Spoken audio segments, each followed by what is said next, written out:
दोस्तों, एक पंडित ने पढ़ाई तरावीह की नमाज। जी हां दोस्तों, एक पंडित ने एक मस्जिद में मुसलमानों को पढ़ाया तरावीह की नमाज।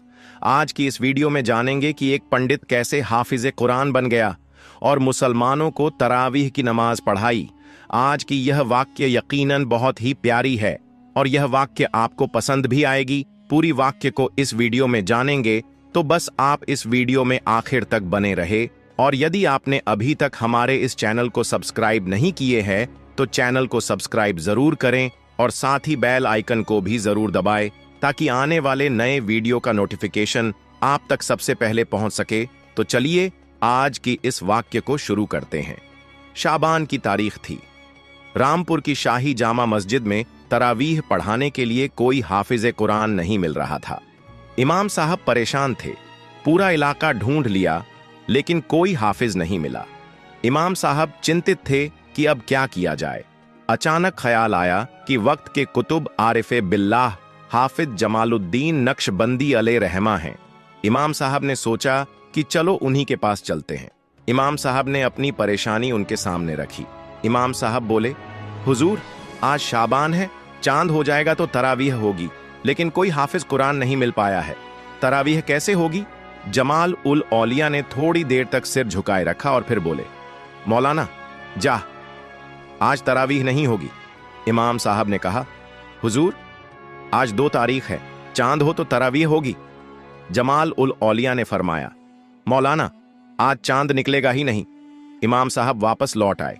उन्होंने लोगों से शहादत की पूछताछ की, लेकिन किसी ने भी चांद देखने की गवाही नहीं दी। रात को जब इमाम साहब बिस्तर पर लेटे तो ख्याल आया कि कल तो 30 तारीख है, लोग बगैर चांद देखे ही तरावीह पढ़ने आ जाएंगे। इमाम साहब घबराते हुए फिर दौड़े दौड़े जमाल उल औलिया की बारगाह में पहुंचे और पैर पकड़कर गिड़गिड़ाते हुए बोले, हुजूर, आज तो काम चल गया, लेकिन कल का क्या होगा? जमाल उल औलिया ने फरमाया, मौलाना जा, चुपचाप सो जा। सुबह फज्र की नमाज पढ़ाना और फिर मस्जिद के दरवाजे से बाहर निकलना। जो भी पहला आदमी तुझे मिले उसे पकड़कर मेरे पास ले आना। सुबह फज्र की नमाज के बाद इमाम साहब मस्जिद के दरवाजे से बाहर निकले। इत्तफाक से एक पंडित जी खड़ाऊं पहने हाथ में घंटी और लोटा लिए जा रहे थे। खड़ाऊं की आवाज खटपट कर रही थी और घंटी टुन टुन बज रही थी। इमाम साहब ने आवाज लगाई, पंडित जी, पंडित जी। पंडित जी ने पीछे मुड़कर देखा और बोले, मुझसे कह रहे हैं? हाँ हाँ, आप ही से कह रहा हूं। पंडित जी बोले, कहिए, क्या आदेश है? इमाम साहब बोले, आपको बाबा जमाल उल औलिया ने बुलाया है। पंडित जी बोले, मैंने तो उनको कभी देखा भी नहीं है, सिर्फ नाम सुना है, लेकिन जब आपने बुलाया है तो चलूंगा, लेकिन पहले मुझे क्रियाकर्म करने दीजिए। इमाम साहब बोले, नहीं, पहले वहीं चलना होगा। पंडित जी चल पड़े।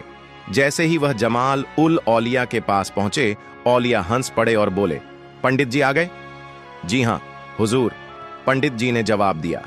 जमाल उल औलिया बोले, पंडित जी देखो ना, इस साल बड़ा गड़बड़ हो गया, कोई हाफिज कुरान नहीं मिल रहा है, तरावीह कैसे होगी?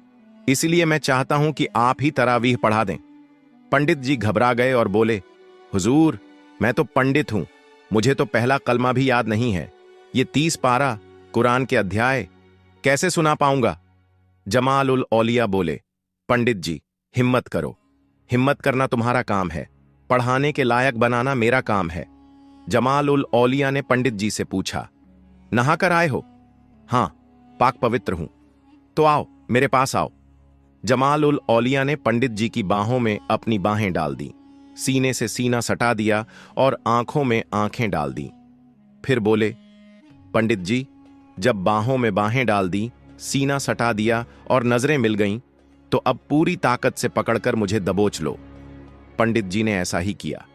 फिर जमाल उल औलिया ने कहा, अब जैसे बचपन में मां का दूध पिया था, वैसे ही मेरी जबान अपने मुंह में डालकर पीना शुरू करो। पंडित जी ने ऐसा ही किया। थोड़ी ही देर बाद जमाल उल औलिया ने पूछा, कहां तक पहुंच गए? पंडित जी बोले, हुजूर, 10 पारा मुकम्मल हो गया। फिर थोड़ी देर बाद पूछा, अब कहां तक पहुंचे? पंडित जी बोले, हुजूर, 20 पारा मुकम्मल हो गया। फिर जमाल उल औलिया ने कहा, जल्दी बोलो, नहीं तो सीना फट जाएगा। पंडित जी बोले, हुजूर, 30 पारा मुकम्मल हो गया।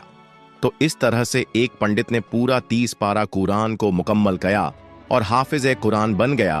तो आज का यह वाक्य आपको कैसी लगी कमेंट में जरूर बताएं। उम्मीद करते हैं कि क्या हुआ, क्या आपको पसंद आई होगी।